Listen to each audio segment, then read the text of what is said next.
Hello everyone, welcome to the research methodology class. For today, we're going to learn the American Psychological Association writing of research paper. As you know, every aspect of writing of research should be standardized. Every publication or journal, they had set different rules and regulation on how you are going to write your research. There are several standards or style that I'm going to mention in this chapter, but commonly we're going to concentrate on APA. Right formatting of the research paper could provide consistency in the order, structure, and format of the paper. Regardless of the nature of the study, the guidelines for paper format apply to both student assignments and manuscript being submitted for publication to a journal. That's why this afternoon, we have three major objectives. At the end of the discussion, you are expected to, number one, understand the purpose of proper referencing, identify the types of citation and its application, and demonstrate proper citation and reference listing. For the previous chapter, I already mentioned on how you are going to write your abstract, introduction, or the parts of the research, and the conclusion and the references. For this chapter, we are going to concentrate more on reference and citation, plus in addition with the some technical aspect of writing a research according to APA style. APA is one of the leading scientific and professional organization of psychology in the United States. They have around 120,000 researchers, educators, clinicians, consultants, and students as its member. So these associations, they are advocating the promotion of advanced communication and application of psychological science and knowledge that will help the society to improve their lives. Okay, so what they are doing is they utilize psychology, okay, to make a positive impact on critical social issues. They elevate the public understanding on regards of the use of psychology, and also they strengthens the association's profile as an authoritative voice for psychology. That's why commonly most of the journals or the journal publication, they follow the rulings of APA. What are the basic formatting rules of APA? Okay, so I have listed here 6 standard of APA writing. First is they use 12-point font. It is double spaced, 1-inch margins all around, and they use a readable font like Times New Roman. They have a running header, and it is consists of 4 sections: the title page, the abstract, main body, and references. Why do we need to use APA in referencing and citation? We use APA style and other style, okay, to guide us in creating a sense of credibility with the audience. So this APA style format will create rapport to the reader and to the author. It will give directions to the flow of the study while the reader is understanding the content of the research article. Though these small details may be difficult, but it is crucial to the research paper to become consistent. So, for example, if you are presenting a fact and you want to prove that your fact is really true, and you have to support them by different evidences. It is very important that you establish the credibility of your paper. Using APA format, it will help you give or provide a skeleton on the flow of the content of your research paper. If you have the right formatting of your paper, that would give the reader like a trust, or they are confident that the content of the research study is really reliable. Specifically referencing, okay, when you are establishing a fact, okay, you have to write the complete references.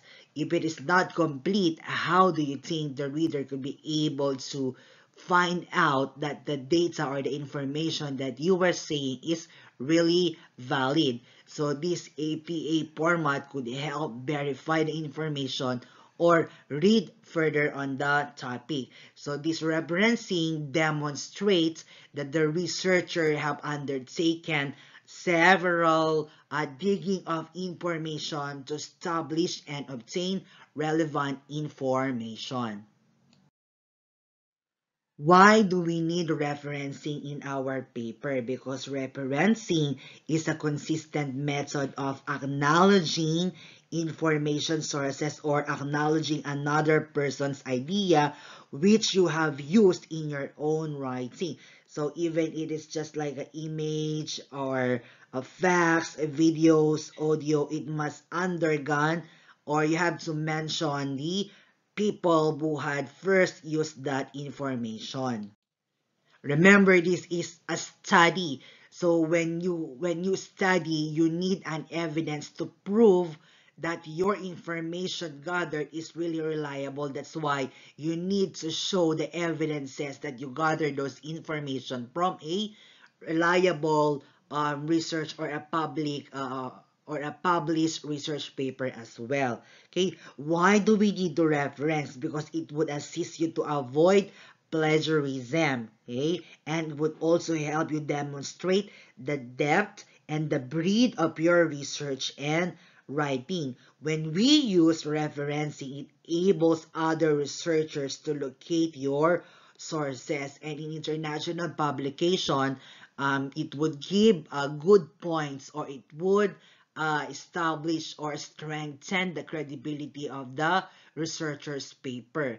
One of the publication in business, a journal for economics, they are requiring that in referencing, you should cite the authors that are already published in their journal, okay, because that would increase the impact factor of that paper. That's the importance of referencing. In addition, we need to reference because most of academic assignments require wide reading so that previous and current thinking about a topic can be identified. Okay? It is also important to show your reader that you had sought out expert reliable sources. So your information is not just hearsay. The information that you had gathered had been developed, okay, and support, okay, or your idea had been developed or supported by reliable sources as well through referencing. When we do referencing, it could demonstrate that you have a good research paper and you are conforming to the standards of international journal referencing. Okay, the more reference, okay, the more quality paper that you can show, because it means that you got a lot of you got a deep range of ideas and approaches, okay, that you use in your paper.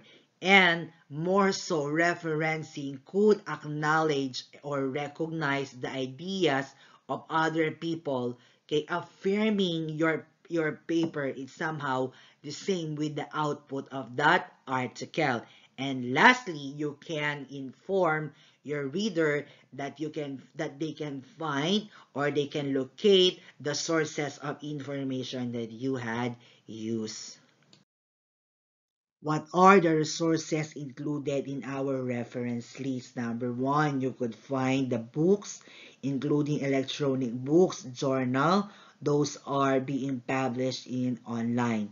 And you could also see the online sources, including websites, blogs, and forums. Okay, it may quote some speeches, conference papers, proceedings, and other sources of information like film, television, video, and a lot more. Normally, reference lists come at the end of the assignment, depending on the standard requirements of the journal publication. Sometimes they want to arrange reference lists alphabetically, okay, usually by author or editor. But some articles, they require the referencing list according to the sequence, how it is being used in the research paper, or how it is being written in the sequence of a research study. What else is the use of this referencing? So if you plan to publish your paper in journal, they are going to validate your information or your claim using the reference list. So they're going to check if you cited the information correctly according to the author that you had mentioned in the references.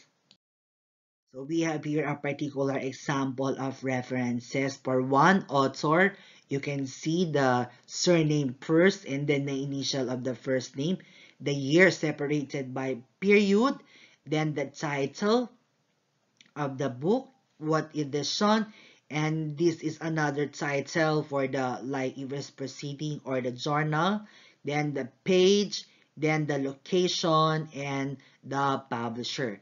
For one author or multiple works published in the same year, so this is how you're going to write it: the names, the year, the title, then the publication, and then the source, the online source. Okay, then etc. For two authors, you have see the journal, a journal article with DOI. DOI is acronym for Digital Object Identifier. It is a unique identifier that identifies digital objects. Some of the online resources used to search for articles on topics will supply digital object identifier in the citations. Here you could see the reference for three authors, alphabetically arranged. The title is separated by period, okay, period, and then the title of the publication edition, then the pages, and then the DOI.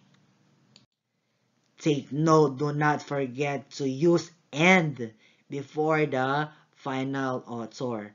For the 4 to 7 authors, okay, you list all authors in the reference entry.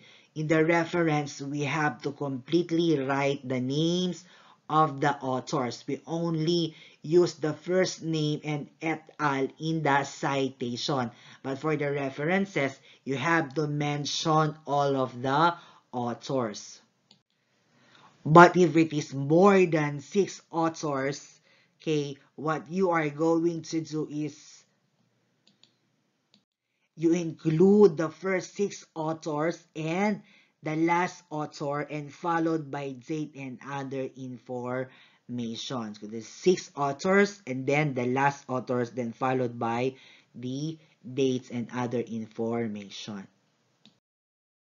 Citation or in-text citation is kind of the same with reference because you acknowledge the author's praise or statement that has a connection with your paper that would also give valid evidences or that could strengthen the reliability of your paper.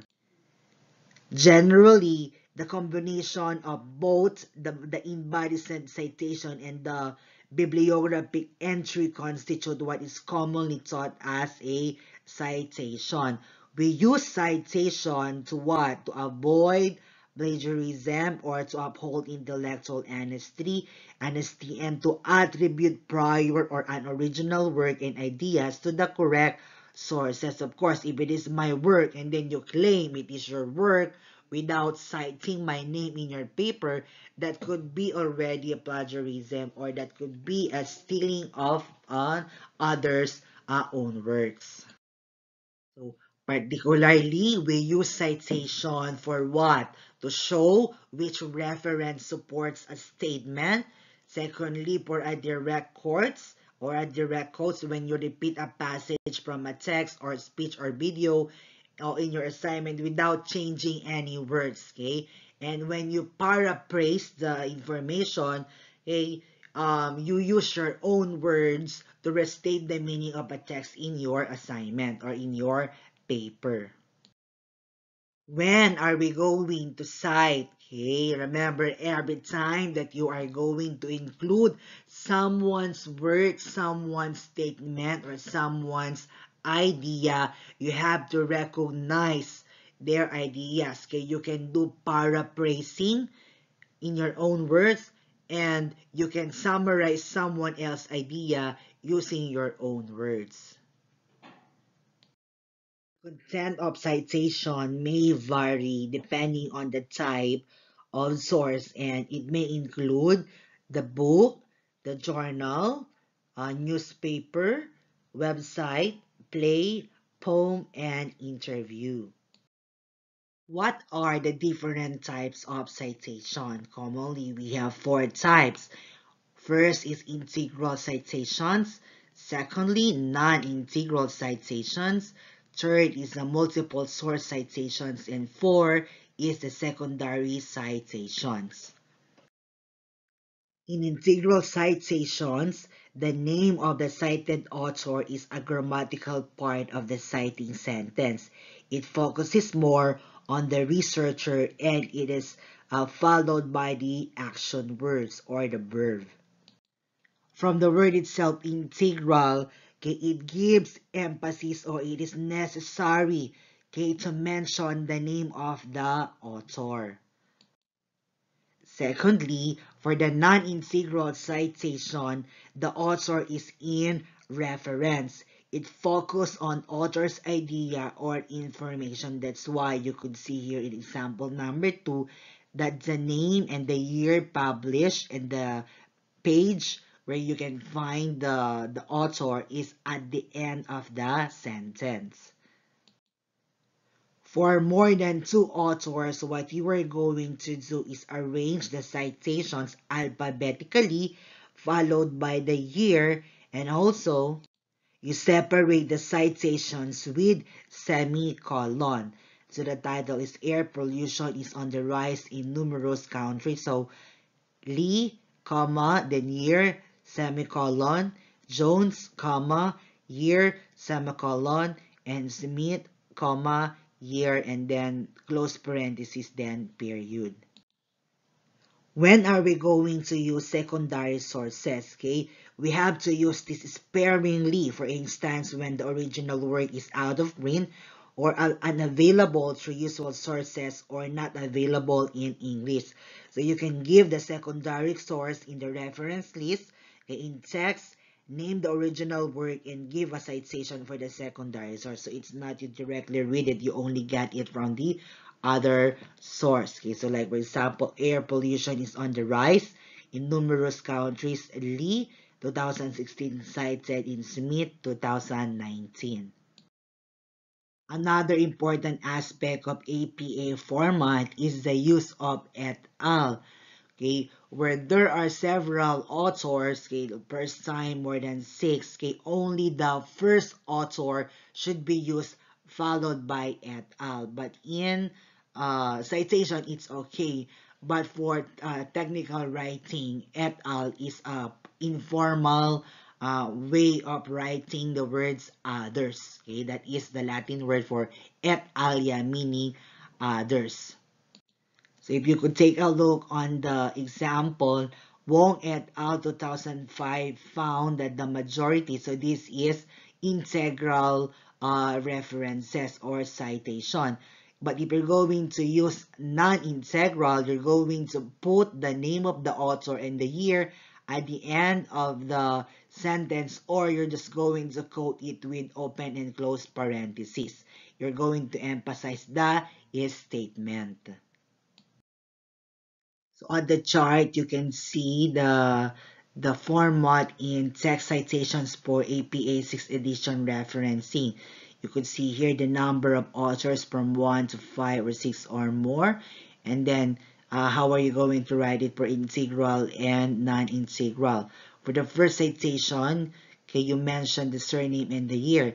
For the subsequent citations, we use that if we use the same author, okay, in the research paper. So you just write it as it is. Because sometimes you cite an author research work and they had published in a different year, let's say 2009 to 2013. So they had published similar related papers. So you can use that by writing the name, then year, and then the other one, comma, name, and then year. So that's what how we use the subsequent citation in index. Okay, so this is for the non-integral. They are in open and closed parentheses and normally at the end of the sentence. Okay, and you could follow the format of APA. What is reporting verbs? When we say reporting verbs, these are used to report what someone said more accurately than using say and tell. The most integral citations require the addition of a reporting verb such as argue, claim, suggest, okay, immediately after the citation in order to introduce the source information. So reporting verb can be categorized into neutral, weak, and strong types, okay, allowing the writer to modify how that information is reported. In your screen, you can see the different example of reporting verb. So we have here the neutral reporting verb like accept, acknowledge, add, advise, agree, analyze, assure, believe, claim, clarify, comment, compare, and etc. So this is to show a neutral reporting of words. For the weak reporting verbs, you have admit, allege, commence, concede, doubt. It's like a certain uncertain words.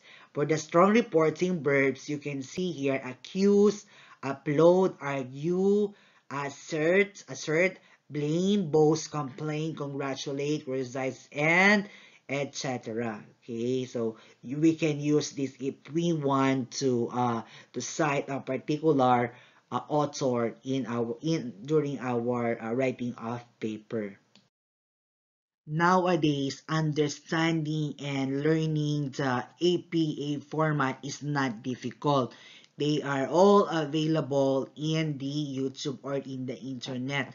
But make sure, okay, you have to validate also the information that they had presented through the website of American Psychological Association. Okay, you can see the guidelines and the exact formatting of APA style of writing a research study. So I hope that you'd learn how are you going to write the APA and it would not give you a confusion despite that there are a lot of format, okay, required or given by different publications. So since you are in social science or your category of studies is within the nature of social science, business is included in social science, okay, therefore you are in a safe ground using the APA style. Okay, so if you have any further question, okay, in regards with our discussion, please send me a message and I'm going to answer all of your query. So this is your Professor Christine Joy Simpao. Okay, thank you and have a nice day.